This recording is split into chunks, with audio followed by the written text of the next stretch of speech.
Their financial situation became more precarious when in January 1805 Mr. Austen died suddenly. The family's only source of income was gone. There was no pension or house for a clergyman's widow.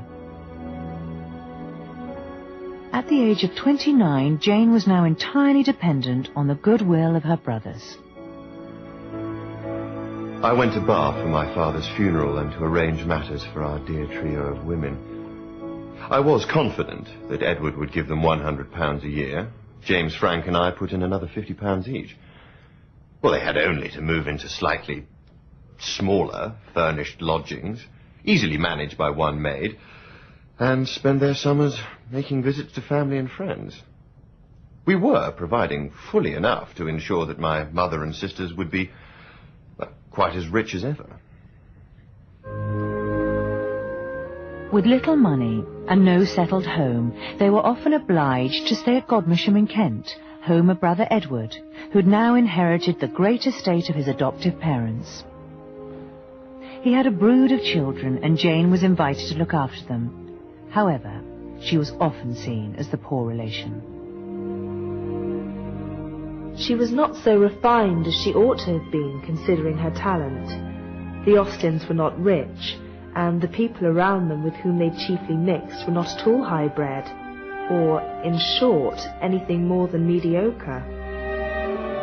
Both the aunts were brought up in the most complete ignorance of the world and its ways, and if it had not been for Papa's marriage which brought them into Kent, they would have been, though not less clever and agreeable in themselves, very much below par as to good society and its ways. Jane resented relying on the charity of her relatives, but she tried to make the best of a bad situation. We must not all expect to be individually lucky. The luck of one member of a family is luck to all.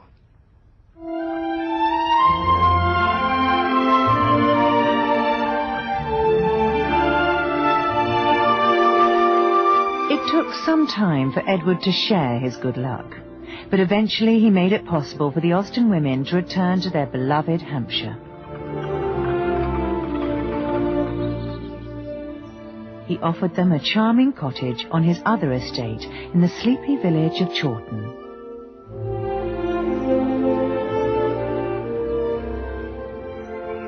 Jane was so delighted with her new house that she wrote a poem in praise of it.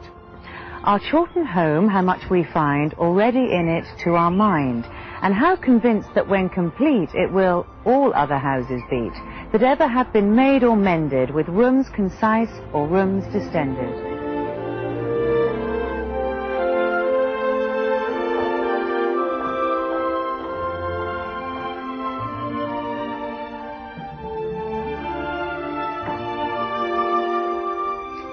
The effect on Jane of settling in a permanent home was dramatic. She was able to take up her pen in the old way. A black cloud lifted and her imagination was restored. Almost at once, she began to write again. Cassandra took on all the domestic responsibilities of the house, so that Jane could find a daily routine for her work. She wrote upon small sheets of paper that could be easily put away or covered with a piece of blotting paper. She was careful that her occupation was never suspected by servants or visitors. There was between the front door and the offices a swing door that creaked when it was opened. But she objected to having this little inconvenience remedied, as it gave her notice that anyone was coming. Her books were her darling children. I am never too busy to think of Sense and Sensibility. I can no more forget it than a mother can forget a sucking child. Jane saw other women burdened with too many babes, and she rejoiced in her own freedom.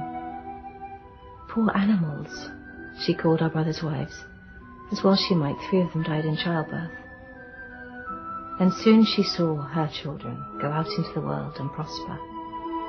At last, Henry found a publisher, and Sense and Sensibility was advertised on the 31st of October, 1811, as a new novel by a lady. Jane would allow nothing more. She'd be no lady if the secret were out. Another woman writer said, "I'd rather exhibit as a rope dancer than see my name printed on the title page." Sense and Sensibility became the talk of London dinner tables. Fashionable people said that nothing had been published for years to compare with it. Pride and Prejudice followed in 1813 to even greater acclaim, and Jane took intense pleasure in her success and the money it brought her. I have now written myself into £250, which only makes me long for more. With her newfound wealth, she sent some dress material to Cassandra, writing, "Remember that it is a present. Do not refuse me. I am very rich." Within the family, we were greatly proud of Jane's success. I gave her my opinion of each of her characters. She surpassed herself with Mr. Collins. When the finished copies of Pride and Prejudice arrived at Chawton, she invited me to read with her. The neighbours who made our audience had no idea she was the author. No one deserved success more. The playwright Sheridan recommended Pride and Prejudice to me as one of the best things he'd ever read. Another gentleman assured me that it was much too clever to be the work of a woman. Henry heard Pride and Prejudice warmly praised in Scotland, and what did he do in the warmth of his brotherly vanity and love but immediately tell them who wrote it. The secret had spread so far that when my next book appeared, I could not even attempt to tell lies about it. I resolved to make all the money rather than all the mystery I could of it. Now the secret was out, Jane attracted an important, if unpopular, admirer, the Prince Regent. Like her countrymen, she detested this drunken and philandering monarch, and was not pleased to be invited to dedicate her next novel, Emma, to His Royal Highness. I resisted the idea, until it was pointed out that a royal suggestion is a royal command.